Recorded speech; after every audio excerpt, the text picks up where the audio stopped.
आरोप लगा देश के ऊपर कि भारत की पुलिस, भारत की व्यवस्था, भारत की सत्ता पार्टियां कभी मुसलमान को गृह मंत्री नहीं बनाती, क्योंकि उनको डर लगता है कि कहीं गद्दारी ना कर दे।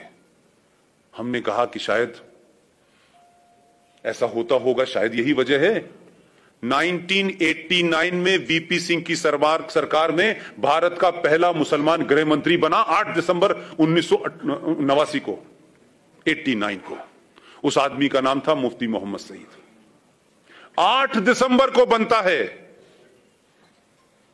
और 8 दिसंबर को और 19 जनवरी के बीच में भी महीना भी पूरा नहीं हुआ था, और 19 जनवरी को पूरे कश्मीर के अंदर से 5.5 लाख कश्मीरी हिंदू पंडितों को मार के, रेप करके, बच्चों को उछाल उछाल के मारा है। टीपालाल टकरू उनके सबसे बड़े इंटेलेक्चुअल थे, बहुत बड़े थे। उनका जब सड़क पे मर्डर किया गया तो मोटरसाइकिल घुमा रहे थे उसके पीछे चारों तरफ, और कह रहे थे कि किसी ने इस काफिर को पानी दिया तो उसको भी हम नहीं छोड़ेंगे। न मुफ्ती की बेटी रोई, न अब्दुल्ला रोया, न कश्मीरियत कहीं आई, और चुपचाप खत्म हो गया। आज इसके बारे में कहीं बात नहीं होती। और उसी दौर में यह कोई कोइंसिडेंस नहीं है, क्योंकि मैं उसी थॉट से सोचता हूं जिस थॉट में रहा हूं। आप उस थॉट से सोचते हैं क्योंकि आप सब समाज के लोग हैं, आपने वैसा नहीं देखा। उसी दरमियान भारत के गृह मंत्री की बेटी का अपहरण हो गया। कोई जरा पूछ के वहां जाए, बाहर के विदेशी पत्रकारों की रिपोर्टिंग पढ़ ले भाई, हिंदुस्तानियों पे तो यकीन नहीं है। खुद ही कराया। उसका कमिटमेंट देखिए अपने आतंकवाद के प्रति, अपने धर्म के प्रति, अपने एजेंडे के प्रति। देश के गृह मंत्री ने अपनी बेटी का अपहरण कराया, वो तो घर में थी। उसके बदले में आपने 4 आतंकवादी छोड़ दिए, बेटी बेड के नीचे से बाहर आ गई। ये कोई छुपी हुई बात नहीं है भाई। उसी दरमियान में एक साहब हैं, सेकुलर हैं, कांग्रेस पार्टी के राज्यसभा में लीडर ऑफ अपोजिशन है। उनका नाम है गुलाम नबी आजाद। अब ये मुझे पता नहीं है कि वो इस्लाम से आजाद हैं कि नबी के गुलाम हैं, या नबी के गुलाम हैं कांग्रेस से आजाद हैं, ये मुझे पता नहीं है। उनके घर में भी उनका एक भतीजा गायब हो गया, और इतनी तेजी से हो रहा था, लग रहा था कि खट खट काम करना है। और क्या डिवाइस निकाली उन्होंने कि उनका भतीजा गायब हुआ, 27 आतंकवादी छोड़ दिए, शाम को भतीजा घर आ गया। एक और साहब हैं जिन्होंने वोट वाजपेयी के दरमियान दिया था, नाम जानते हैं? सैफुद्दीन सोज साहब। उनकी भतीजी गायब हो गई। ये ऐसे लग रहा था कि सबका एजेंडा कितना खूबसूरत है। वो बात अलग थी कि वो वहां जब थे उनकी हैसियत दूसरी थी, वो दूसरी पार्टी में थे। उसके बदले में भी 7 लोगों को छोड़ दिया आपने। तो पहला इस देश के अंदर अगर हम ये कहें कि इंटरनेशनल टेररिज्म जो है वो भारत में कैसे पनपा, उसके लिए जिम्मेदार भारत का ये पहला मुसलमान गृह मंत्री है। एक घटना हो जाती है, मोदी के दौर में हुई, पूरी दुनिया में छा गई साहब, पूरी दुनिया के अंदर हंगामा हो गया। कोई वीजा रुकवाने चला गया, कोई धरना करने चला गया, कोई प्रदर्शन करने चला गया, लेकिन 5 लाख हिंदू अपने ही देश में शरणार्थी हैं। दिल्ली की सड़कों पे, दिल्ली हाट के सामने कोई पान की दुकान कर रहा है, कोई चूरन की दुकान कर रहा है, कहां कहां रह रहे हैं, कोई बंगलौर भाग गया, कोई कहीं भाग गया। लेकिन इस देश में कोई बड़ा जुलूस, कोई बड़ा प्रदर्शन, कभी संसद इसके लिए नहीं रही। इसलिए मैं जुडिशरी की भी तरफ आता हूं। अभी कुछ घटनाएं इस देश में हो गई कि किसी ने अखलाक को मार दिया, किसी ने, गोरक्षक ने किसी को मार दिया। ये मैं इसलिए कह रहा हूं कि ये घटनाएं हैं, इसको आप अपने गूगल पे जाके सर्च करें। चंद घटनाएं हुई और चंद गुंडे की, और भारत के प्रधानमंत्री ने खड़े होकर कहा कि जो लोग इस तरीके की हरकतें कर रहे हैं वो गुंडे हैं, उनको पकड़ा जाना चाहिए, उन पे केस चलना चाहिए। लेकिन चंद घटनाओं से ये लिंचिस्तान बन गया। चंद घटनाओं से, जिसका किसी समाज से, किसी धर्म से लेना देना नहीं था। यहां भी समझ में आता है, सुप्रीम कोर्ट की बैनर हेडलाइन खबर थी, we will not accept this lynching, government should take immediate and drastic action. इसी हिंदुस्तान के अंदर 1984 में दिल्ली के अंदर लुटियन दिल्ली में, जहां राष्ट्रपति, प्रधानमंत्री, सारी सत्ताएं के सबका पावर है, वहां 3,500 सिखों को दौड़ा दौड़ा कर मारा, सड़कों पे मारा, गले में टायर डाल के मारा, बच्चों को उछाल उछाल के मारा, बॉक्स में जो लोग छुप गए थे उस बॉक्स में आग लगा के मारा।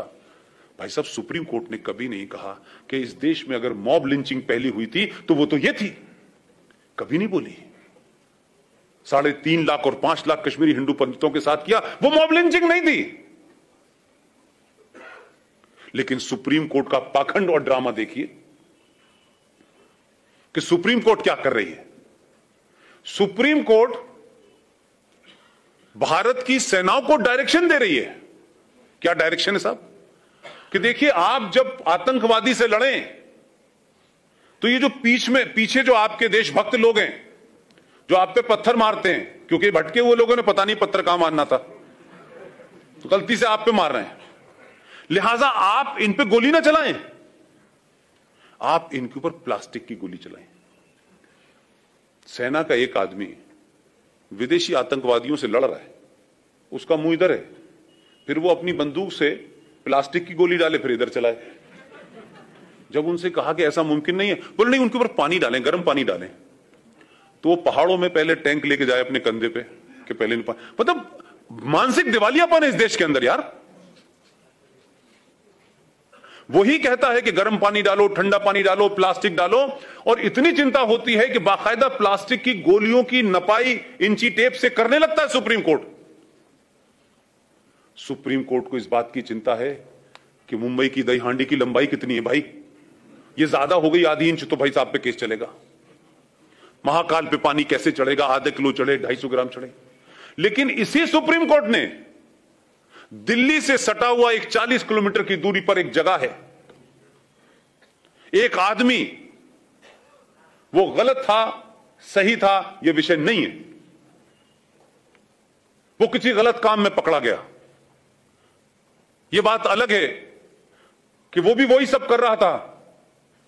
अगर 1400 साल पहले टेलीविजन होता तो तब भी यही हो रहा था।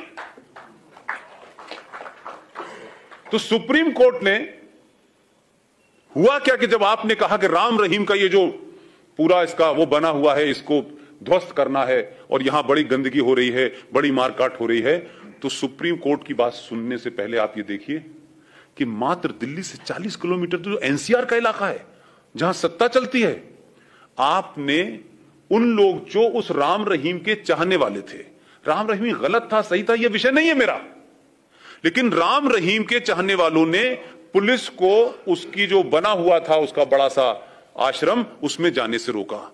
ना तो उनके हाथ में डंडा था, ना AK-47 थी, ना वो किसी को मार सकते थे, रोकने का अधिकार था, एक डेमोक्रेसी में रोक रहे थे, वो आपको पूरा अधिकार था। ना इस देश में उन पे लाठीचार्ज हुआ, ना उनके ऊपर कैनन से पानी डाला गया। डीसीपी ने ऑर्डर दिया, पॉइंट ब्लैंक गोली चली और 34 लोग मर गए। सुप्रीम कोर्ट ने नहीं कहा कि आपको गर्म पानी डालना चाहिए था, आपको पानी नहीं डाला आपने तो आपको केन चलानी चाहिए। सुप्रीम कोर्ट ने कहा ही नहीं कुछ। वो तो भारत की सत्ता के खिलाफ नहीं लड़ रहे थे ना भाई, वो तो हथियार भी नहीं उठाए थे। ये पाखंड है आपके सुप्रीम कोर्ट का। आप उनसे उम्मीद कर रहे हैं कि वो डेट देंगे कि 6 तारीख को अयोध्या की सुनवाई होगी, फिर 6 तारीख को जज आएंगे, फिर जज के पेट में दर्द हो जाएगा, फिर जज चला जाएगा। इसलिए सुप्रीम कोर्ट नहीं, दुनिया की हर ताकत आपको टेक इट फॉर ग्रांटेड लेगी, क्योंकि आप सामूहिक तौर पे के ऊपर अपना गुस्सा नहीं निकालते हैं, आप बोलते नहीं हैं। मैंने इसीलिए कहा कि इस देश की मुख्यमंत्री कह सकती है ये बात। मुझे और आपको किसने रोका है? कंटेम्प्ट ऑफ कोर्ट होगा, ठीक है, कंटेम्प्ट ऑफ कोर्ट होगा, करें। 5, 10, 20, 50 लाख लोगों पे करेंगे, करिए। हम डरते क्यों है भाई? अब इस देश में भी हम डरेंगे भाई? महबूबा मुफ्ती को क्यों नहीं डर लगता और क्यों आपको डर लगता है? उस पर कंटेम्प्ट ऑफ कोर्ट क्यों नहीं होता कि वो सुप्रीम कोर्ट को कहती है कि हम तिरंगा नहीं उठाने देंगे अगर इससे आपने छेड़छाड़ की गई? वो केस सुप्रीम कोर्ट में चल रहा था भाई, हम बोलते नहीं। तो सुप्रीम कोर्ट अजीबोगरीब फैसले देती रहती है। इसलिए इस सुप्रीम कोर्ट भी ये जानती है कि ये समाज जो है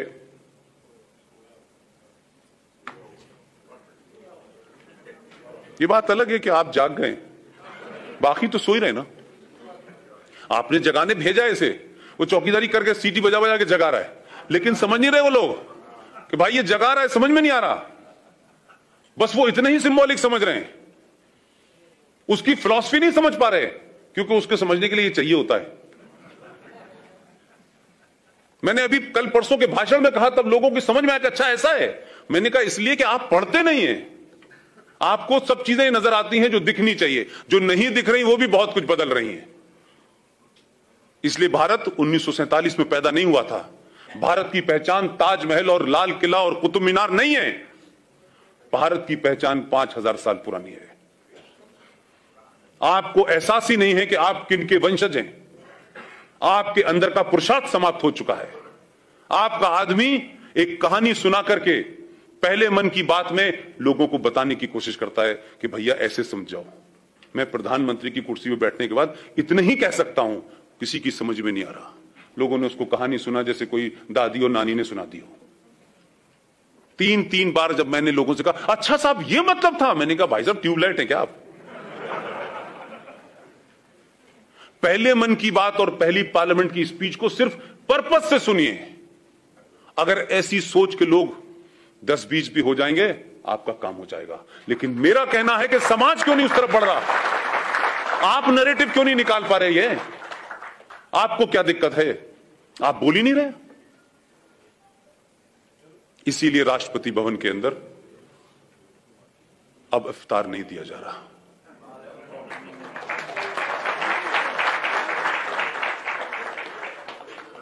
इसीलिए राष्ट्रपति भवन में आने वाले विदेशी मेहमानों को भोज के बाद ताजमहल की जो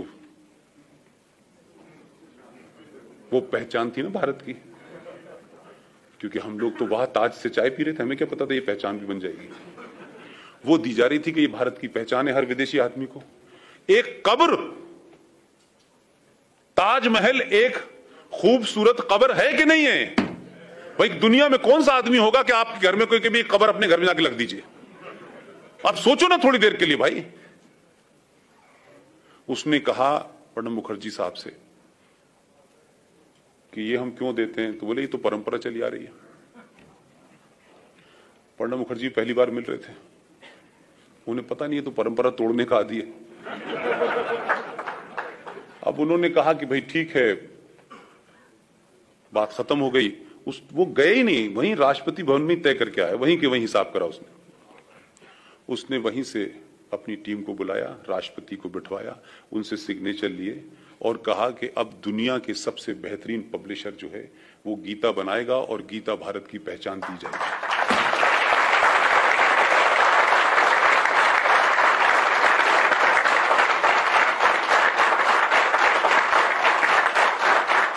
अगर आप परंपरा तोड़ेंगे नहीं और ये एक कवर अप ले लेंगे कि ये परंपरा है, तो परंपरा बनती ही टूटने के लिए है। शक्ति होनी चाहिए आप में। और ये ध्यान रखिए कि इतिहास में ये इतिहास तय नहीं करता कि कौन क्रूअल था, कौन जालिम था। इतिहास उन्हीं का लिखा जाता है जो जीते हुए होते हैं।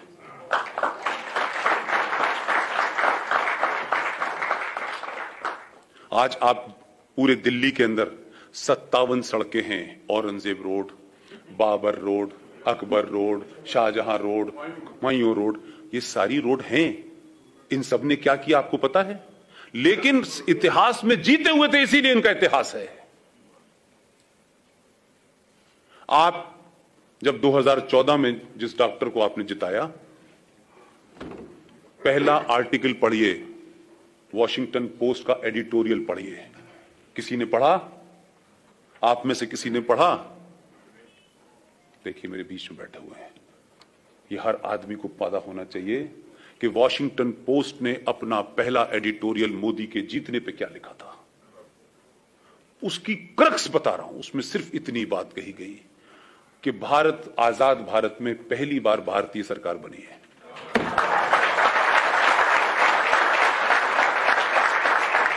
आप समझे न समझे, दुनिया जानती है आपको। वो जो दुनिया में यहां से कागज लेके गए और उसके बाद आज ये बना रहे हो, सब आप ही से लेके गए। आपने नहीं पढ़ा, दूसरे ले गए। आपकी समझ में नहीं आया। वो समझ रहे हैं कि क्यों ये भारतीय सरकार है, लेकिन इस देश के भारतीय नहीं समझ पा रहे कि ये भारतीय सरकार है। अभी तक जो सरकारें थी वो ट्रांसफर ऑफ पावर की थी, और अब तो इतना ओपन हो गया है कि अब तो तय हो चुका है कि आपके शहर का एक मुनीम, भरूच में था कल में, एक मुनीम और एक महिला सारे आदर और इज्जत के साथ, दो ही लोग देश चला रहे हैं। 150 साल पुरानी पार्टी को खत्म कर दिया। उसमें जो लोग कांग्रेसी थे उन्हें समाप्त करके उसमें कैसे कैसे नमूने रखे गए हैं। राज बब्बर, राजीव शुक्ला, ये सब ब्रोकर हैं, क्योंकि वो महिला जानती है कि वो यहां से पैदल है। और चाटुकारिता में, चापलूसी में भारतीय आज भी उतने ही हैं जो 70 साल पहले थे। इस कमजोरी को ध्यान में रखते हुए वो पूरे लोगों को नचा रही है, और 10 साल तक आपके देश को उसने अंदर से खोखला कर दिया है। और उस मुनीम ने और उस महिला ने मिलके जिस बात का दर्द मुझे है, बाकी चीजें हैं जिसका दर्द मुझे है, वो मैं आपसे शेयर करना चाहता हूं। मुझे टिकट लेनी नहीं थी, ना मेरा कोई लेना देना। मेरे बाप भी फ्रीडम मूवमेंट में थे, वो भी मेरा दर्द नहीं है। इस मुनीम ने और इस महिला ने, दो लोगों ने मिलके आधुनिक भारत के चाणक्य, 12-13 भाषाओं का ज्ञाता, महान बुद्धिमान लीडर, उसको दिल्ली में दफन नहीं होने दिया कि इसकी कब्र कहीं दिल्ली में न बने। और जहां वो गया और जहां अंतिम संस्कार हुआ, ऐसा इंश्योर किया कि उसकी लाश को कुत्ते खा रहे थे, कुत्तों ने खाया। और उसके परिवार को समाप्त करने के लिए कैसे कैसे मुकदमे गए। कोई लड़का कहीं भाग गया, किसी ने सुसाइड कर लिया, उसका नामो निशान नहीं। हमने उसके बारे में नहीं पूछा। एक महिला और एक मुनीम, यह सवाल नहीं पूछा हमने किसी से कि उसकी डेड बॉडी, जो बचपन से लेके अपने अंतिम समय तक कांग्रेसी था, 24 अकबर रोड पे आखिरी उसके दर्शन के लिए 24 अकबर रोड के दरवाजों पे इंस्ट्रक्शन था कि खोला नहीं जाएगा।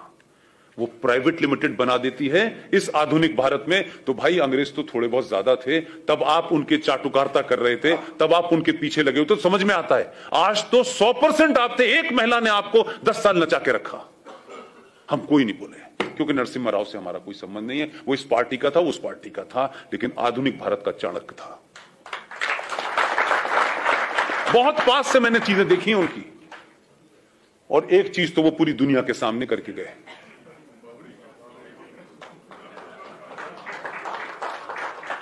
जब इंस्ट्रक्शन दे गए, उसके बाद अपने कमरे में चले गए, और पहली और आखिरी बार उन्होंने 8 घंटे तक पूजा में बंद रहे। वो जब काम हो गया तो उन्होंने कहा मेरी पूजा पूरी हो गई। ये हिम्मत होनी चाहिए, कुर्सी का लालच नहीं होना चाहिए। आपको याद होगा कि कल्याण सिंह ने क्या करा था। He was chief minister. उस आदमी ने अपनी कुर्सी सुप्रीम कोर्ट के सामने दांव पे लगा दी। उसने कहा आप सजा देना चाहते हैं, दे दीजिए। जब वो सारा काम हो गया, सरकार गिर गई, आपने उसको हरा दिया। 4 राज्यों में सरकार गिरी, वापस नहीं आई। किस हिंदुत्व की बात करते हैं? किस मंदिर के लिए आप दीवाने हैं? किस मंदिर को बनाने के लिए आपको चिंता है भाई? हम अपने चरित्र को भी देखें भाई। जो आदमी से रिश्ता नहीं है, वो कब 1500 में आया था, उसकी मां मंगोलिया की थी, बाबर से कोई लेना देना नहीं है, इनका कोई डीएनए उनके साथ नहीं है, लेकिन इसलिए प्रतिबद्धता है कि वो मुसलमान था और ये मुसलमान है, लिहाजा मस्जिद बनेगी तो बाबरी की बनेगी, नहीं तो नहीं बनेगी। उनका कमिटमेंट यह है। और आपका कमिटमेंट यह है कि आपके आदमी ने अपने लिए सत्ता की कुर्सी लगा दी, सुप्रीम कोर्ट ने कहा आपको सजा मिलेगी, उसने कहा मैं सजा खाने के लिए तैयार हूं भगवान राम मंदिर के लिए। सरकार गिरी, आपने उसके बाद उसकी सरकार नहीं बनाई। इसलिए लोगों को लगता है, जो लोग कह रहे हैं मंदिर बनाओ मंदिर बनाओ मंदिर बनाओ, वो मंदिर तो बन जाएगा लेकिन 7 RCR का मंदिर गिर जाएगा। मेरे लिए वो मंदिर इंपॉर्टेंट है। इस मंदिर को तो फिर बना लीजिएगा। वो आधुनिक भारत का चाणक्य अपनी पूजा करके समाप्त कर गया, अब वहां मस्जिद नहीं बन सकती, इतना वो इंश्योर कर गया है। अब आप बनाएं, ये बनाएं, वो बनाएं, बनाते रहिएगा। जिस दिन इस मानसिकता से सत्ता पे बैठने वाले लोग तय करेंगे कि अगला दिन रहें या ना रहें, लेकिन इस देश में अपने समाज को 700 साल की गुलामी की मानसिकता से निकालने के लिए अगर कोई कीमत देनी है तो देने के लिए तैयार हूं, तब बात बनेगी। ऐसे नहीं बनने वाली बात। आज तो आपकी 20 राज्यों में सरकार है,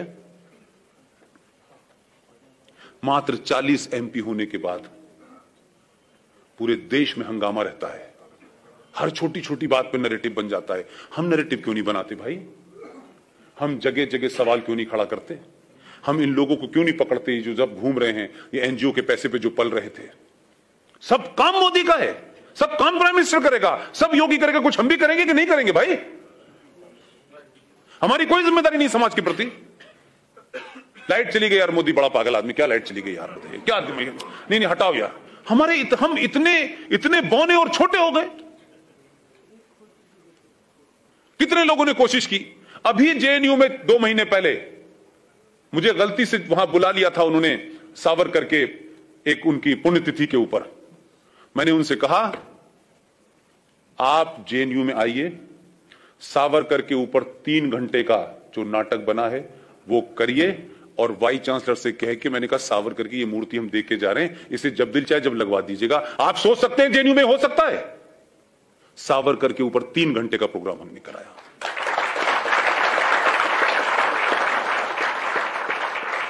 ये बार बार मैं कोई अपनी तारीफ में कसीदे नहीं कर रहा हूं, मैं कह रहा हूं आप सब एक न्यूक्लियर बम है।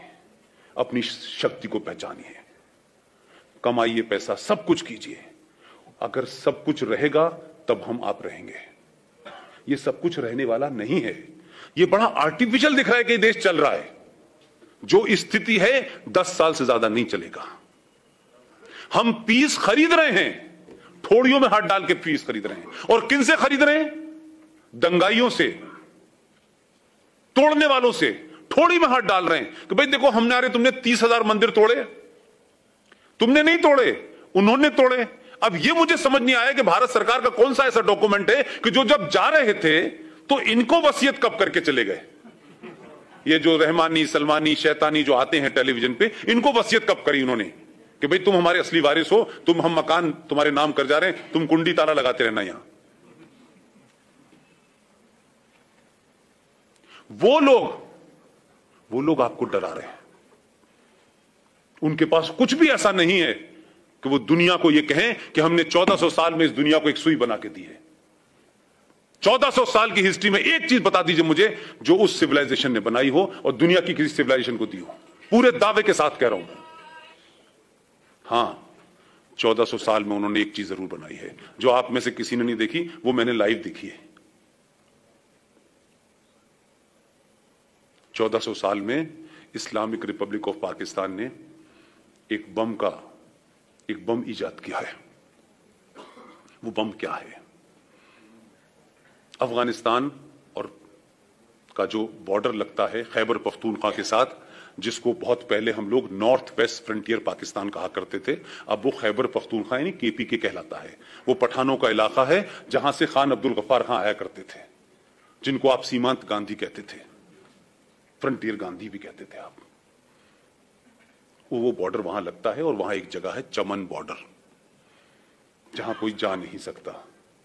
लेकिन हमारी नौकरी और हमारे लोगों के साथ जो रसूख था, हम वहां गए। वहां एक बड़ी मस्जिद बनी हुई थी, लोग नमाज पढ़ रहे थे। नमाज खत्म हुई, इमाम साहब ने घोषणा की, हमारे बीच में आज जनाब रफीक साहब वल्द फलाने वल्द मीन किसका बेटा यहां का रहने वाला है, जिहाद के लिए अल्लाह की राह में आज फिदाइन हमले के लिए तैयार होके जा रहे हैं। और सब कहते थे आमीन। और सडनली मैंने देखा एक ऐसा बच्चा, एक पठान के बच्चे जो होते हैं ना, थोड़ा सा खूबसूरत से बहुत होते हैं। छोटा सा बच्चा, कोई 12-13 साल का बच्चा था, उसको कंधे पे बिठाया गया, उसकी मालाएं डाली गई और यह सिलसिला वहां नॉन स्टॉप चल रहा है। और मात्र पाकिस्तान की करेंसी में 3,500 की एक बेल्ट आती है, उसके बेल्ट बांध दिया। वो सुसाइड बॉम्बर की बेल्ट होती है, रिमोट से आप कहीं दबा दी उड़ जाएगा। और जाकर के चमन बॉर्डर पे छोड़ते जाते थे और फिर आते थे और वो घूमता रहता था। इनको लगता था कि किस थाने में पहुंचा वो अफगानिस्तान के रिमोट दबाया उड़ गया। ये ईजाद किया इस कौम ने 1400 साल में। वो कौम आपको डरा रही है, उसके मानने वाले आपको धमका रहे हैं। उन्होंने 47 में कौन सी पीस थी वो भी हमने देखी। कश्मीर में क्या हुआ हम नहीं माने। हम हर दिन कुछ हो रहा है लेकिन हम तैयार नहीं है इस बात के लिए कि भाई ये सच्चाई है, इसको मान लें। अभी भी बहुत सारे लोग कहते हैं। मैंने कहा कि भाई रफीक अहमद के घर की जाके सिवैयों खाने से बेटर है जाके दलित के घर का एक दिन पानी पी लो, सब ठीक हो जाएगा।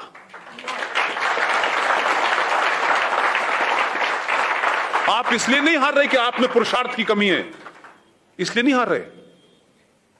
आप इसलिए हार रहे हैं कि आपने अपने ही लोगों को अपने ही कारणों से धीरे धीरे अलग कर दिया है। जो लोग जय भीम और जय मीम का नारा पूरे देश में लगा रहे हैं, मैं उनसे बड़े ईमानदारी के साथ चिल्ला के पूछता हूं। प्रकाश अंबेडकर बड़े नाराज हैं। उन्होंने कहा आप तो दलित नहीं, आप क्यों ऐसा कह रहे हैं? मैंने कहा दलितों की बात करने के लिए दलित होने की जरूरत थी, गांधी जी तो दलित नहीं थे। जो जिन्हा साहब मुस्लिम लीग के एक आदमी को जो बंगाल से जीतता था उसको अपने साथ लेके गए और कंधे पे हाथ रख के उन्होंने कहा कि इन ब्राह्मणों ने जो आपके साथ किया है वो हमारे साथ भी किया है, हम दोनों इनके मारे हुए हैं, लिहाजा हम दोनों को अपनी मुश्तरका ताकत पे यकीन करना चाहिए और आप पाकिस्तान चलिए, हम पाकिस्तान का आपको पहला लॉ मिनिस्टर बनाते हैं। वो बंगाल से चले गए, लॉ मिनिस्टर बने और लॉ मिनिस्टर के बाद जब उनको पता चला कि पाकिस्तान के अंदर 10% दलित था at the time of division, जब वो खबरें पढ़ते थे, जब वो देखते थे कि हर दूसरे दिन एक रेप हो रहा है, हर दूसरे दिन एक कन्वर्जन हो रहा है, हर दलित लड़की को उठाया जा रहा है, तो उस बीच में जिन्ना साहब तो अल्लाह को प्यारे हो गए। एक दिन वो रोने लगे और रोते रोते उन्होंने लियाकत अली खान जो पाकिस्तान के पहले प्राइम मिनिस्टर थे, जो अलीगढ़ यूनिवर्सिटी से गए थे, उनके सामने कहा कि मुझसे तो इतना वादा किया गया था, आज दलितों की स्थिति तो पाकिस्तान में बहुत खराब है।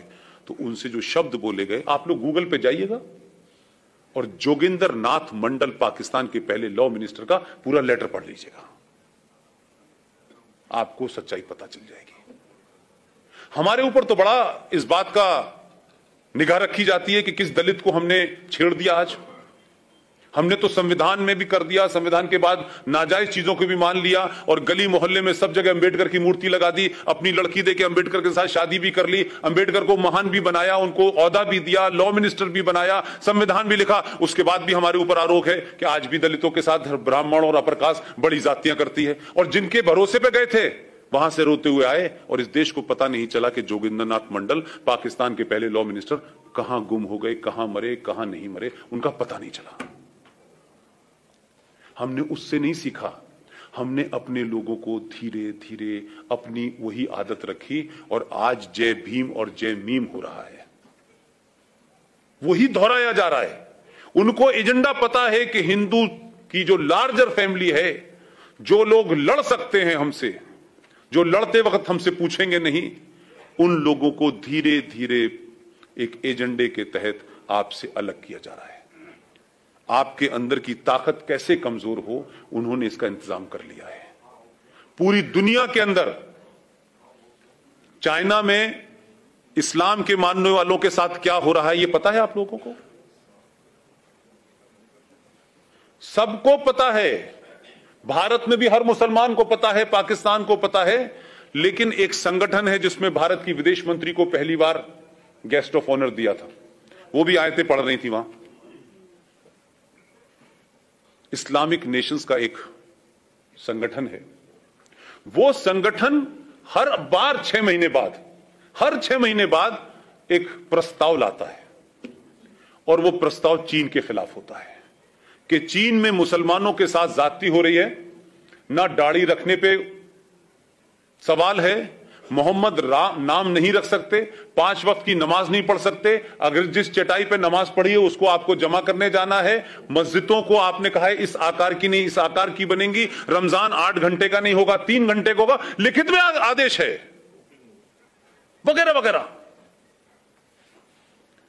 वही इस्लामिक देशों में जब उसके खिलाफ प्रस्ताव आता है तो इस्लामिक रिपब्लिक ऑफ पाकिस्तान जो अल्लाह मियां ने बनाया है, जो ये कहते हैं कि पाकिस्तान का जन्म तो गज़वाए हिंद को पूरा करने के लिए है, गज़वाए हिंद पूरा होना ये अलग बात है, गज़वाए हिंद पे बहस अलग हो सकती है, वो पाकिस्तान उस रेजोल्यूशन के खिलाफ वोट देता है कि ये पारित ना हो।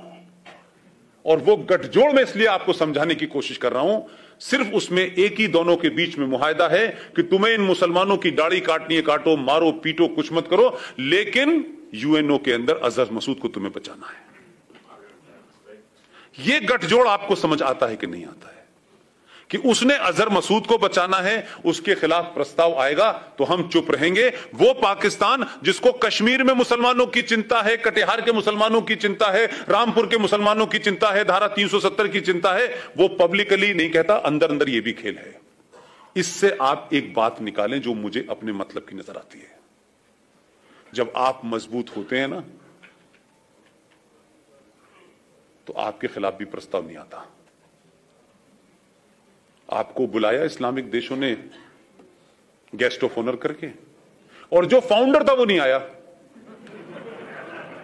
क्योंकि उसे लगा कि सुषमा स्वराज ही कुरान पढ़ने लगी तो हमारे जाने की जरूरत क्या है। आरोप लगा देश के ऊपर कि भारत की पुलिस, भारत की व्यवस्था, भारत की सत्ता व पार्टियां कभी मुसलमान को गृह मंत्री नहीं बनाती क्योंकि उनको डर लगता है कि कहीं गद्दारी ना कर दे। हमने कहा कि शायद ऐसा होता होगा, शायद यही वजह है 1989 में वीपी सिंह की सरकार में भारत का पहला मुसलमान गृह मंत्री बना 8 दिसंबर 1989 को, 89 को। उस आदमी का नाम था मुफ्ती मोहम्मद सईद। 8 दिसंबर को बनता है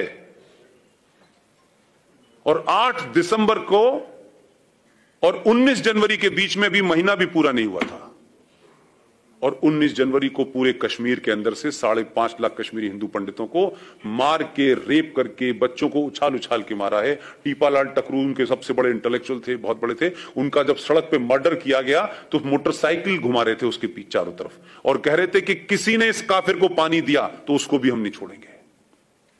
न मुफ्ती की बेटी रोई, न अब्दुल्ला रोया, न कश्मीरियत कहीं आई, और चुपचाप खत्म हो गया। आज इसके बारे में कहीं बात नहीं होती। और उसी दौर में यह कोई कोइंसिडेंस नहीं है, क्योंकि मैं उसी थॉट से सोचता हूं जिस थॉट में रहा हूं।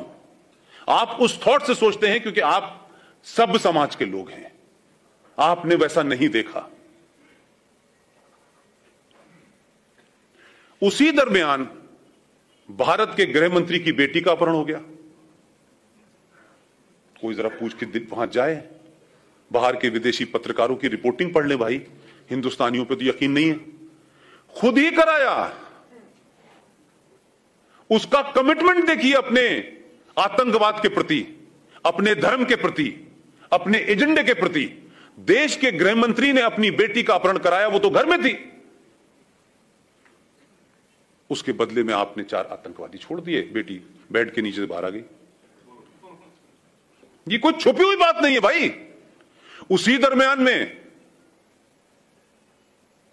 एक साहब हैं, सेकुलर हैं, कांग्रेस पार्टी के राज्यसभा में लीडर ऑफ अपोजिशन है, उनका नाम है गुलाम नबी आजाद। अब ये मुझे पता नहीं है कि वो इस्लाम से आजाद हैं कि नबी के गुलाम हैं, या नबी के गुलाम हैं कांग्रेस से आजाद हैं, ये मुझे पता नहीं है। उनके घर में भी उनका एक भतीजा गायब हो गया, और इतनी तेजी से हो रहा था, लग रहा था कि खट खट काम करना है। और क्या डिवाइस निकाली उन्होंने कि उनका भतीजा गायब हुआ, 27 आतंकवादी छोड़ दिए, शाम को भतीजा घर आ गया। एक और साहब हैं, जिन्होंने वोट वाजपेयी के दरमियान दिया था, नाम जानते हैं? सैफुद्दीन सोज साहब, उनकी भतीजी गायब हो गई। ये ऐसे लग रहा था कि सबका एजेंडा कितना खूबसूरत है। वो बात अलग थी कि वो वहां जब थे उनकी हैसियत दूसरी थी, वो दूसरी पार्टी में थे, उसके बदले में भी 7 लोगों को छोड़ दिया आपने। तो पहला इस देश के अंदर अगर हम ये कहें कि इंटरनेशनल टेररिज्म जो है वो भारत में कैसे पनपा, उसके लिए जिम्मेदार भारत का ये पहला मुसलमान गृह मंत्री है। एक घटना हो जाती है, मोदी के दौर में हुई, पूरी दुनिया में छा गई साहब, पूरी दुनिया के अंदर हंगामा हो गया। कोई वीजा रुकवाने चला गया, कोई धरना करने चला गया, कोई प्रदर्शन करने चला गया, लेकिन 5 लाख हिंदू अपने ही देश में शरणार्थी हैं। दिल्ली की सड़कों पे, दिल्ली हाट के सामने कोई पान की दुकान कर रहा है, कोई चूरन की दुकान कर रहा है, कहां कहां रह रहे हैं, कोई बंगलौर भाग गया, कोई कहीं भाग गया, लेकिन इस देश में कोई बड़ा जुलूस, कोई बड़ा प्रदर्शन, कभी संसद इसके लिए नहीं रही। इसलिए मैं जुडिशरी की भी तरफ आता हूं। अभी कुछ घटनाएं इस देश में हो गई कि किसी ने अखलाक को मार दिया, किसी ने, गोरक्षक ने किसी को मार दिया। ये मैं इसलिए कह रहा हूं कि ये घटनाएं हैं, इसको आप अपने गूगल पे जाके सर्च करें। चंद घटनाएं हुई और चंद गुंडे की, और भारत के प्रधानमंत्री ने खड़े होकर कहा कि जो लोग इस तरीके की हरकतें कर रहे हैं वो गुंडे हैं, उनको पकड़ा जाना चाहिए, उन पे केस चलना चाहिए। लेकिन चंद घटनाओं से ये लिंचिस्तान बन गया, चंद घटनाओं से, जिसका किसी समाज से, किसी धर्म से लेना देना नहीं था। यहां भी समझ में आता है, सुप्रीम कोर्ट की बैनर हेडलाइन खबर थी, बैनर हेडलाइन खबर थी, we will not accept this lynching, government should take immediate and drastic action. इसी हिंदुस्तान के अंदर 1984 में दिल्ली के अंदर लुटियन दिल्ली में, जहां राष्ट्रपति, प्रधानमंत्री, सारी सत्ताएं के सबका पावर है, वहां 3,500 सिखों को दौड़ा दौड़ा कर मारा, सड़कों पे मारा, गले में टायर डाल के मारा, बच्चों को उछाल उछाल के मारा, बॉक्स में जो लोग छुप गए थे उस बॉक्स में आग लगा के मारा। भाई साहब, सुप्रीम कोर्ट ने कभी नहीं कहा कि इस देश में अगर मॉब लिंचिंग पहली हुई थी तो वो तो ये थी, कभी नहीं बोली। 3.5 लाख और 5 लाख कश्मीरी हिंदू पंडितों के साथ किया, वो मॉब लिंचिंग नहीं थी। लेकिन सुप्रीम कोर्ट का पाखंड और ड्रामा देखिए कि सुप्रीम कोर्ट क्या कर रही है। सुप्रीम कोर्ट भारत की सेनाओं को डायरेक्शन दे रही है। क्या डायरेक्शन है साहब? कि देखिए, आप जब आतंकवादी से लड़ें तो ये जो पीछे जो आपके देशभक्त लोग हैं जो आप पे पत्थर मारते हैं, क्योंकि भटके हुए लोगों ने पता नहीं पत्थर कहां मारना था तो गलती से आप पे मार रहे हैं, लिहाजा आप इन पे गोली ना चलाएं, आप इनके ऊपर प्लास्टिक की गोली चलाएं। सेना का एक आदमी विदेशी आतंकवादियों से लड़ रहा है, उसका मुंह इधर है, फिर वो अपनी बंदूक से प्लास्टिक की गोली डाले, फिर इधर चलाए। जब उनसे कहा कि ऐसा मुमकिन नहीं है, बोले नहीं, उनके ऊपर पानी डालें, गर्म पानी डालें। तो वो पहाड़ों में पहले टैंक लेके जाए अपने कंधे पे कि पहले मतलब मानसिक दिवालियापन है इस देश के अंदर यार। वही कहता है कि गर्म पानी डालो, ठंडा पानी डालो, प्लास्टिक डालो, और इतनी चिंता होती है कि बाकायदा प्लास्टिक की गोलियों की नपाई इंची टेप से करने लगता है सुप्रीम कोर्ट। सुप्रीम कोर्ट को इस बात की चिंता है कि मुंबई की दही हांडी की लंबाई कितनी है भाई, ये ज्यादा हो गई आधी इंच तो भाई साहब पे केस चलेगा। महाकाल पे पानी कैसे चढ़ेगा, आधे किलो चढ़े, 250 ग्राम चढ़े। लेकिन इसी सुप्रीम कोर्ट ने दिल्ली से सटा हुआ एक 40 किलोमीटर की दूरी पर एक जगह है, एक आदमी, वो गलत था सही था यह विषय नहीं है, वो किसी गलत काम में पकड़ा गया। यह बात अलग है कि वो भी वही सब कर रहा था। अगर 1400 साल पहले टेलीविजन होता तो तब भी यही हो रहा था। तो सुप्रीम कोर्ट ने, हुआ क्या कि जब आपने कहा कि राम रहीम का ये जो पूरा इसका वो बना हुआ है, इसको ध्वस्त करना है और यहां बड़ी गंदगी हो रही है, बड़ी मारकाट हो रही है, तो सुप्रीम कोर्ट की बात सुनने से पहले आप ये देखिए कि मात्र दिल्ली से 40 किलोमीटर जो एनसीआर का इलाका है, जहां सत्ता चलती है। आपने उन लोग जो उस राम रहीम के चाहने वाले थे, राम रहीम गलत था सही था यह विषय नहीं है मेरा, लेकिन राम रहीम के चाहने वालों ने पुलिस को उसकी जो बना हुआ था उसका बड़ा सा आश्रम उसमें जाने से रोका। ना तो उनके हाथ में डंडा था, ना AK-47 थी, ना वो किसी को मार सकते थे। रोकने का अधिकार था, एक डेमोक्रेसी में रोक रहे थे वो, आपको पूरा अधिकार था। ना इस देश में उन पे लाठीचार्ज हुआ, ना उनके ऊपर कैनन से पानी डाला गया। डीसीपी ने ऑर्डर दिया, पॉइंट ब्लैंक गोली चली और 34 लोग मर गए। सुप्रीम कोर्ट ने नहीं कहा कि आपको गर्म पानी डालना चाहिए था, आपको पानी नहीं डाला आपने तो आपको केन चलानी चाहिए। सुप्रीम कोर्ट ने कहा ही नहीं कुछ। वो तो भारत की सत्ता के खिलाफ नहीं लड़ रहे थे ना भाई, वो तो हथियार भी नहीं उठाए थे। ये पाखंड है आपके सुप्रीम कोर्ट का। आप उनसे उम्मीद कर रहे हैं कि वो डेट देंगे कि 6 तारीख को अयोध्या की सुनवाई होगी, फिर 6 तारीख को जज आएंगे, फिर जज के पेट में दर्द हो जाएगा, फिर जज चला जाएगा। इसलिए सुप्रीम कोर्ट नहीं, दुनिया की हर ताकत आपको टिकट फॉर ग्रांटेड लेगी, क्योंकि आप सामूहिक तौर पे के ऊपर अपना गुस्सा नहीं निकालते हैं, आप बोलते नहीं हैं। मैंने इसीलिए कहा कि इस देश की मुख्यमंत्री कह सकती है ये बात। मुझे और आपको किसने रोका है? कंटेम्प्ट ऑफ कोर्ट होगा, ठीक है, कंटेम्प्ट ऑफ कोर्ट होगा, करें। 5, 10, 20, 50 लाख लोगों पे करेंगे, करिए। हम डरते क्यों है भाई? अब इस देश में भी हम डरेंगे भाई? महबूबा मुफ्ती को क्यों नहीं डर लगता और क्यों आपको डर लगता है? उस पर कंटेम्प्ट ऑफ कोर्ट क्यों नहीं होता कि वो सुप्रीम कोर्ट को कहती है कि हम तिरंगा नहीं उठाने देंगे अगर इससे आपने छेड़छाड़ की गई? वो केस सुप्रीम कोर्ट में चल रहा था भाई, हम बोलते नहीं है। तो सुप्रीम कोर्ट अजीबोगरीब फैसले देती रहती है। इसलिए इस सुप्रीम कोर्ट भी ये जानती है कि ये समाज जो है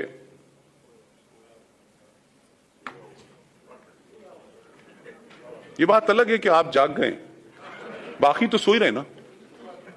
आपने जगाने भेजा इसे, वो चौकीदारी करके सीटी बजा बजा के जगा रहा है, लेकिन समझ नहीं रहे वो लोग कि भाई ये जगा रहा है, समझ में नहीं आ रहा। बस वो इतने ही सिंबॉलिक समझ रहे हैं, उसकी फिलॉसफी नहीं समझ पा रहे, क्योंकि उसके समझने के लिए ये चाहिए होता है। मैंने अभी कल परसों के भाषण में कहा, तब लोगों की समझ में आया कि अच्छा ऐसा है। मैंने कहा इसलिए कि आप पढ़ते नहीं हैं, आपको सब चीजें नजर आती हैं जो दिखनी चाहिए, जो नहीं दिख रही वो भी बहुत कुछ बदल रही हैं। इसलिए भारत 1947 में पैदा नहीं हुआ था। भारत की पहचान ताजमहल और लाल किला और कुतुब मीनार नहीं है। भारत की पहचान 5000 साल पुरानी है। आपको एहसास ही नहीं है कि आप किनके वंशज हैं। आपके अंदर का पुरुषार्थ समाप्त हो चुका है। आपका आदमी एक कहानी सुना करके पहले मन की बात में लोगों को बताने की कोशिश करता है कि भैया ऐसे समझाओ। मैं प्रधानमंत्री की कुर्सी पर बैठने के बाद इतने ही कह सकता हूं, किसी की समझ में नहीं आ रहा। लोगों ने उसको कहानी सुना जैसे कोई दादी और नानी ने सुना दी हो। 3 बार जब मैंने लोगों से कहा अच्छा साहब ये मतलब था, मैंने कहा भाई साहब ट्यूबलाइट है क्या आप? पहले मन की बात और पहली पार्लियामेंट की स्पीच को सिर्फ पर्पस से सुनिए। अगर ऐसी सोच के लोग 10-20 भी हो जाएंगे आपका काम हो जाएगा। लेकिन मेरा कहना है कि समाज क्यों नहीं उस तरफ बढ़ रहा? आप नैरेटिव क्यों नहीं निकाल पा रहे? ये आपको क्या दिक्कत है? आप बोल ही नहीं रहे। इसीलिए राष्ट्रपति भवन के अंदर अब इफ्तार नहीं दिया जा रहा।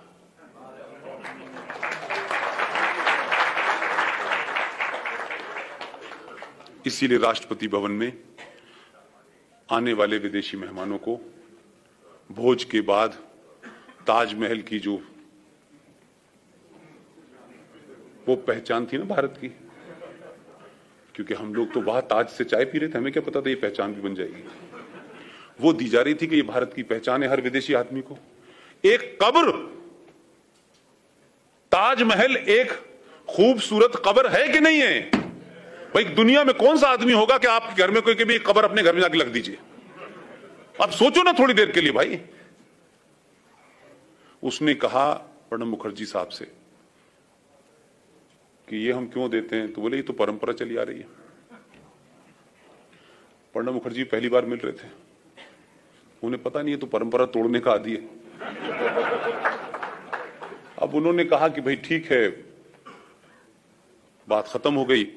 वो गए ही नहीं, वहीं राष्ट्रपति भवन में ही तय करके आए, वहीं के वहीं हिसाब करा उसने वहीं से अपनी टीम को बुलाया, राष्ट्रपति को बिठवाया, उनसे सिग्नेचर लिए और कहा कि अब दुनिया के सबसे बेहतरीन पब्लिशर जो है वो गीता बनाएगा और गीता भारत की पहचान दी जाएगी।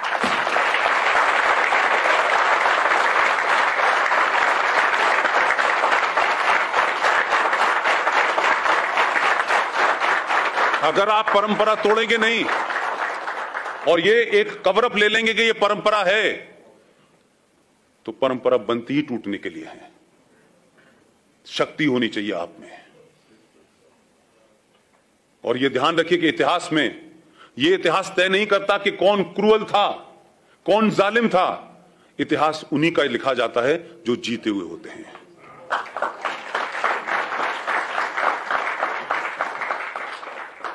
आज आप पूरे दिल्ली के अंदर 57 सड़कें हैं, Aurangzeb road, Babar road, Akbar road, Shahjahan road, Humayun road, ये सारी रोड हैं। इन सब ने क्या किया आपको पता है? लेकिन इतिहास में जीते हुए थे, इसीलिए इनका इतिहास है। आप जब 2014 में जिस डॉक्टर को आपने जिताया, पहला आर्टिकल पढ़िए, वॉशिंगटन पोस्ट का एडिटोरियल पढ़िए। किसी ने पढ़ा? आप में से किसी ने पढ़ा? देखिए मेरे बीच में बैठे हुए हैं। ये हर आदमी को पता होना चाहिए कि वॉशिंगटन पोस्ट ने अपना पहला एडिटोरियल मोदी के जीतने पे क्या लिखा था। उसकी क्रक्स बता रहा हूं। उसमें सिर्फ इतनी बात कही गई कि भारत, आजाद भारत में पहली बार भारतीय सरकार बनी है।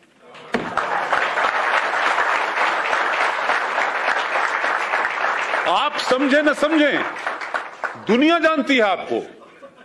वो जो दुनिया में यहां से कागज लेके गए और उसके बाद आज ये बना रहे हो, सब आप ही से लेके गए। आपने नहीं पढ़ा, दूसरे ले गए। आपकी समझ में नहीं आया। वो समझ रहे हैं कि क्यों ये भारतीय सरकार है, लेकिन इस देश के भारतीय नहीं समझ पा रहे कि ये भारतीय सरकार है। अभी तक जो सरकारें थी वो ट्रांसफर ऑफ पावर की थी, और अब तो इतना ओपन हो गया है कि अब तो तय हो चुका है कि आपके शहर का एक मुनीम, भरूच में था कल में, एक मुनीम और एक महिला सारे आदर और इज्जत के साथ, दो ही लोग देश चला रहे हैं। 150 साल पुरानी पार्टी को खत्म कर दिया। उसमें जो लोग कांग्रेसी थे उन्हें समाप्त करके उसमें कैसे कैसे नमूने रखे गए हैं। राज बब्बर, राजीव शुक्ला, ये सब ब्रोकर हैं, क्योंकि वो महिला जानती है कि वो यहां से पैदल है। और चाटुकारिता में, चापलूसी में भारतीय आज भी उतने ही हैं जो 70 साल पहले थे। इस कमजोरी को ध्यान में रखते हुए वो पूरे लोगों को नचा रही है और 10 साल तक आपके देश को उसने अंदर से खोखला कर दिया है। और उस मुनीम ने और उस महिला ने मिलके जिस बात का दर्द मुझे है, बाकी चीजें हैं, जिसका दर्द मुझे है वो मैं आपसे शेयर करना चाहता हूं। मुझे टिकट लेनी नहीं थी, ना मेरा कोई लेना देना। मेरे बाप भी फ्रीडम मूवमेंट में थे, वो भी मेरा दर्द नहीं है। इस मुनीम ने और इस महिला ने, दो लोगों ने मिलके आधुनिक भारत के चाणक्य, 12-13 भाषाओं का ज्ञाता, महान बुद्धिमान लीडर, उसको दिल्ली में दफन नहीं होने दिया कि इसकी कब्र कहीं दिल्ली में न बने। और जहां वो गया और जहां अंतिम संस्कार हुआ, ऐसा इंश्योर किया कि उसकी लाश को कुत्ते खा रहे थे, कुत्तों ने खाया। और उसके परिवार को समाप्त करने के लिए कैसे कैसे मुकदमे गए। कोई लड़का कहीं भाग गया, किसी ने सुसाइड कर लिया, उसका नामो निशान नहीं। हमने उसके बारे में नहीं पूछा। एक महिला और एक मुनीम, ये सवाल नहीं पूछा हमने किसी से कि उसकी डेड बॉडी, जो बचपन से लेके अपने अंतिम समय तक कांग्रेसी था, 24 अकबर रोड पे आखिरी उसके दर्शन के लिए 24 अकबर रोड के दरवाजों पे इंस्ट्रक्शन था कि खोला नहीं जाएगा। वो प्राइवेट लिमिटेड बना देती है इस आधुनिक भारत में। तो भाई अंग्रेज तो थोड़े बहुत ज्यादा थे, तब आप उनके चाटुकारिता कर रहे थे, तब आप उनके पीछे लगे हो, तो समझ में आता है। आज तो 100% आप थे, एक महिला ने आपको 10 साल नचा के रखा, हम कोई नहीं बोले, क्योंकि नरसिम्हा राव से हमारा कोई संबंध नहीं है। वो इस पार्टी का था, उस पार्टी का था, लेकिन आधुनिक भारत का चाणक्य था। बहुत पास से मैंने चीजें देखी उनकी, और एक चीज तो वो पूरी दुनिया के सामने करके गए।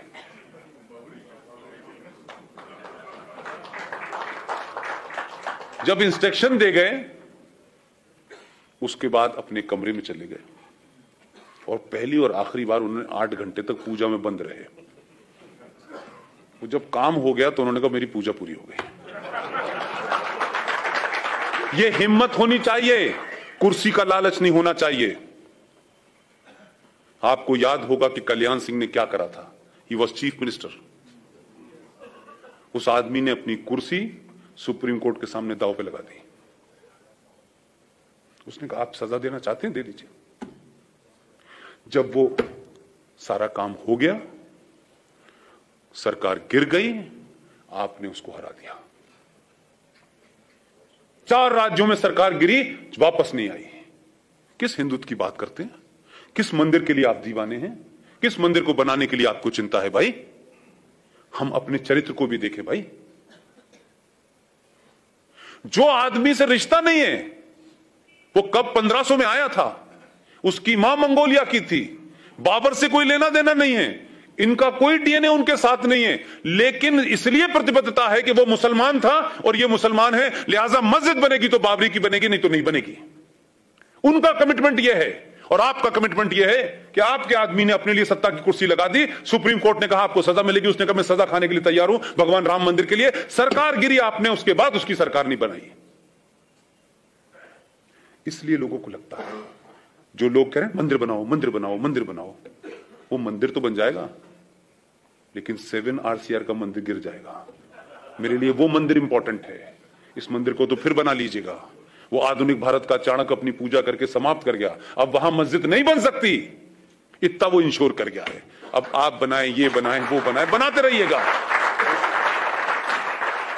जिस दिन इस मानसिकता से सत्ता पे बैठने वाले लोग तय करेंगे कि अगला दिन रहें या ना रहें, लेकिन इस देश में अपने समाज को 700 साल की गुलामी की मानसिकता से निकालने के लिए अगर कोई कीमत देनी है तो देने के लिए तैयार हूं, तब बात बनेगी। ऐसे नहीं बनने वाली बात। आज तो आपकी 20 राज्यों में सरकार है, मात्र 40 MP होने के बाद पूरे देश में हंगामा रहता है। हर छोटी छोटी बात पर नैरेटिव बन जाता है। हम नैरेटिव क्यों नहीं बनाते भाई? हम जगह जगह सवाल क्यों नहीं खड़ा करते? हम इन लोगों को क्यों नहीं पकड़ते जो जब घूम रहे हैं, ये NGO के पैसे पे जो पल रहे थे? सब काम मोदी का है, सब काम प्राइम मिनिस्टर करेगा, सब योगी करेगा, कुछ हम भी करेंगे कि नहीं करेंगे भाई? हमारी कोई जिम्मेदारी नहीं समाज के प्रति। लाइट चली गई यार, मोदी बड़ा पागल आदमी, क्या लाइट चली गई यार, बताइए क्या? नहीं हटाओ यार। हम इतने बौने और छोटे हो गए। कितने लोगों ने कोशिश की। अभी JNU में 2 महीने पहले मुझे गलती से वहां बुला लिया था उन्होंने, सावरकर के एक उनकी पुण्यतिथि के ऊपर। मैंने उनसे कहा आप JNU में आइए, सावरकर के ऊपर 3 घंटे का जो नाटक बना है वो करिए, और वाइस चांसलर से कह के, मैंने कहा सावरकर की ये मूर्ति हम देख के जा रहे हैं, इसे जब दिल चाहे जब लगवा दीजिएगा। आप सोच सकते हैं JNU में हो सकता है? सावरकर के ऊपर 3 घंटे का प्रोग्राम हमने कराया।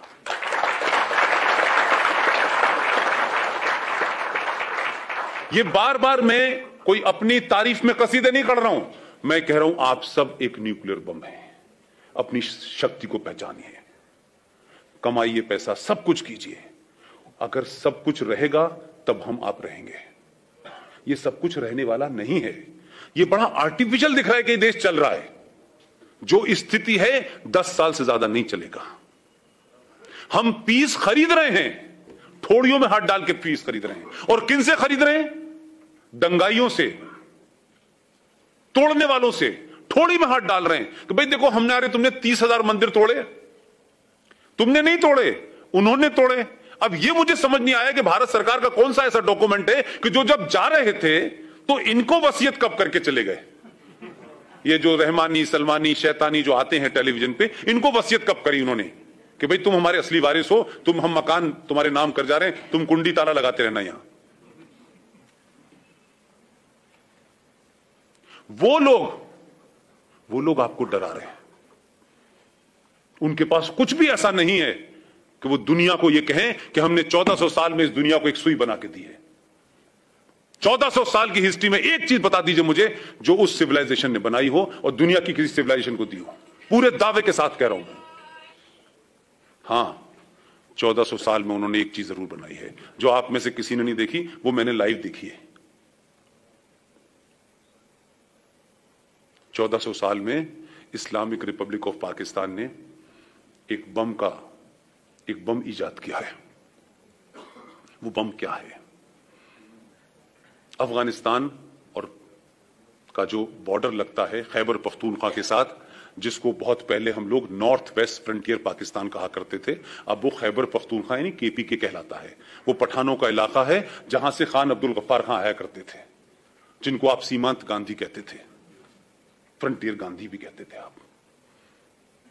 वो बॉर्डर वहां लगता है और वहां एक जगह है चमन बॉर्डर, जहां कोई जा नहीं सकता। लेकिन हमारी नौकरी और हमारे लोगों के साथ जो रसूख था, हम वहां गए। वहां एक बड़ी मस्जिद बनी हुई थी, लोग नमाज पढ़ रहे थे। नमाज खत्म हुई, इमाम साहब ने घोषणा की, हमारे बीच में आज जनाब रफीक साहब वल्द फलाने वल्द मीन उनका किसका बेटा यहां का रहने वाला है, जिहाद के लिए अल्लाह की राह में आज फिदाइन हमले के लिए तैयार होके जा रहे हैं। और सब कहते थे आमीन। और सडनली मैंने देखा एक ऐसा बच्चा, एक पठान के बच्चे जो होते हैं ना, थोड़ा सा खूबसूरत से बहुत होते हैं, छोटा सा बच्चा, कोई 12-13 साल का बच्चा था, उसको कंधे पे बिठाया गया, उसकी मालाएं डाली गई और यह सिलसिला वहां नॉन स्टॉप चल रहा है।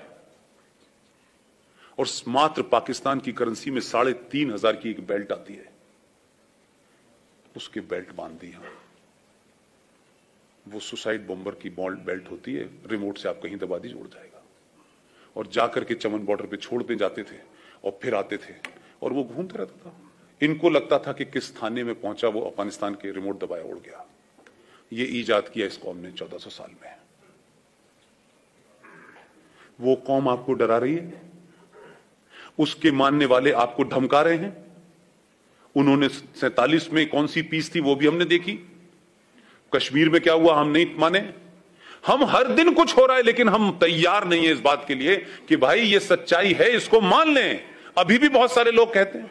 मैंने कहा कि भाई रफीक अहमद के घर की जाके सिवैयों खाने से बेटर है जाके दलित के घर का एक दिन पानी पी लो, सब ठीक हो जाएगा। आप इसलिए नहीं हार रहे कि आप में पुरुषार्थ की कमी है, इसलिए नहीं हार रहे। आप इसलिए हार रहे हैं कि आपने अपने ही लोगों को अपने ही कारणों से धीरे धीरे अलग कर दिया है। जो लोग जय भीम और जय मीम का नारा पूरे देश में लगा रहे हैं, मैं उनसे बड़े ईमानदारी के साथ चिल्ला के पूछता हूं, प्रकाश अंबेडकर बड़े नाराज हैं। उन्होंने कहा आप तो दलित नहीं, आप क्यों ऐसा कह रहे हैं? मैंने कहा दलितों की बात करने के लिए दलित होने की जरूरत थी, गांधी जी तो दलित नहीं थे।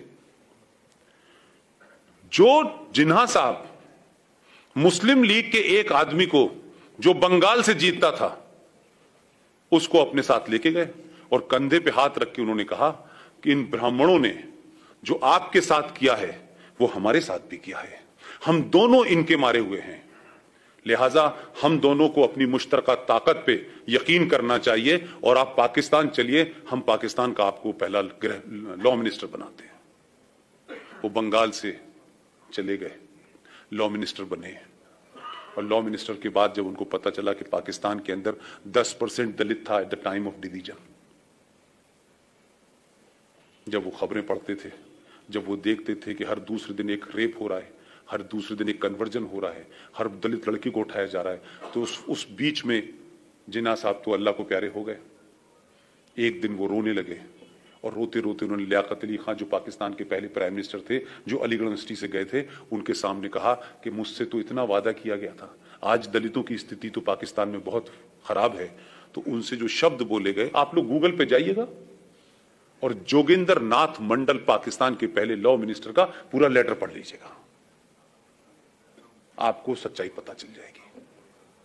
हमारे ऊपर तो बड़ा इस बात का निगाह रखी जाती है कि किस दलित को हमने छेड़ दिया। आज हमने तो संविधान में भी कर दिया, संविधान के बाद नाजायज चीजों को भी मान लिया और गली मोहल्ले में सब जगह अंबेडकर की मूर्ति लगा दी, अपनी लड़की देके अंबेडकर के साथ शादी भी कर ली, अंबेडकर को महान भी बनाया, उनको ओहदा भी दिया, लॉ मिनिस्टर भी बनाया, संविधान भी लिखा। उसके बाद भी हमारे ऊपर आरोप है कि आज भी दलितों के साथ ब्राह्मण और अपर कास्ट बड़ी जातियां करती है। और जिनके भरोसे पे गए थे वहां से रोते हुए आए और इस देश को पता नहीं चला कि जोगिंदर नाथ मंडल, पाकिस्तान के पहले लॉ मिनिस्टर, कहां गुम हो गए, कहां मरे, कहां नहीं मरे, उनका पता नहीं चला। हमने उससे नहीं सीखा, हमने अपने लोगों को धीरे धीरे अपनी वही आदत रखी और आज जय भीम और जय मीम हो रहा है, वही दोहराया जा रहा है। उनको एजेंडा पता है कि हिंदू की जो लार्जर फैमिली है, जो लोग लड़ सकते हैं हमसे, जो लड़ते वक्त हमसे पूछेंगे नहीं, उन लोगों को धीरे धीरे एक एजेंडे के तहत आपसे अलग किया जा रहा है। आपके अंदर की ताकत कैसे कमजोर हो, उन्होंने इसका इंतजाम कर लिया है। पूरी दुनिया के अंदर, चाइना में इस्लाम के मानने वालों के साथ क्या हो रहा है, यह पता है आप लोगों को? सबको पता है। भारत में भी हर मुसलमान को पता है, पाकिस्तान को पता है।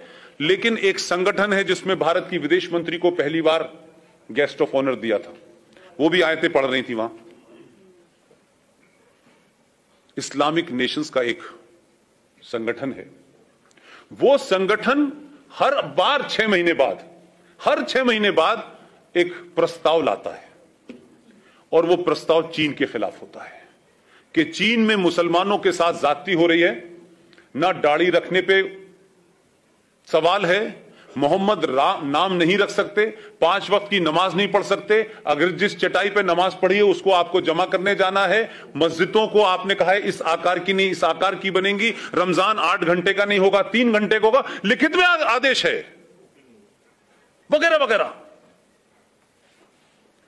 वही इस्लामिक देशों में जब उसके खिलाफ प्रस्ताव आता है तो इस्लामिक रिपब्लिक ऑफ पाकिस्तान, जो अल्लाह मियां ने बनाया है, जो ये कहते हैं कि पाकिस्तान का जन्म तो गज़वाए हिंद को पूरा करने के लिए है, गज़वाए हिंद पूरा होना ये अलग बात है, गज़वाए हिंद पे बहस अलग हो सकती है, वो पाकिस्तान उस रेजोल्यूशन के खिलाफ वोट देता है कि ये पारित ना हो।